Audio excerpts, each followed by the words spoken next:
Hey guys, this is Mary Jane and we are now on our part 2 video on the 17 ways to improve English speaking in a very short time. So let's get started and move on to the very first tip. Alright, so first one, learn real conversational English rather than the proper or book-taught language. Native speakers do not speak textbook English. So they actually use a lot of idioms, there's a lot of slang and figures of speech when they speak. Unless if you're going to take an exam, so that's a different story. You have to be able to really use book-taught language in that case. But when it's just really for casual conversations, it's better. Learn real conversational English. All right, moving on. Number 2, use TED Talks or podcasts to listen to English regularly. You have to turn on the subtitles if you feel it is necessary, and also listen as much as you can.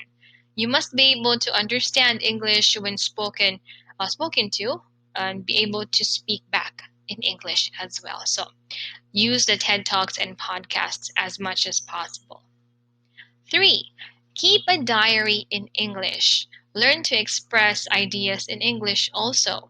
So your brain needs to learn to think in English rather than in your native language. So that's why sometimes translating to and from your native language is not a really good idea.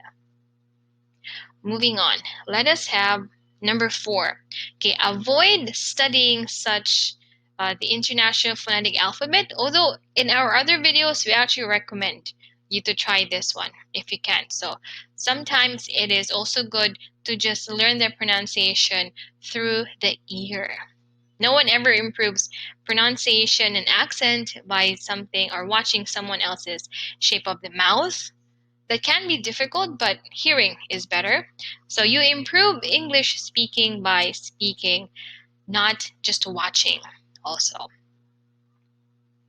All right, 5, learn as much colloquialisms and idioms as possible.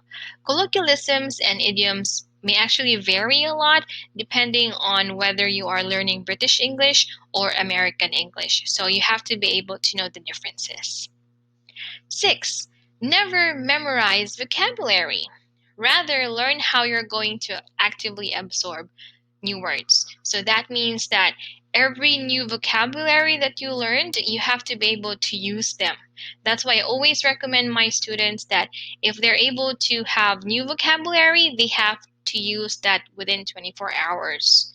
But not all the time in all your sentences, but at least you will be able to use that in a day. That way, you will be able to remember all the new words that you have learned.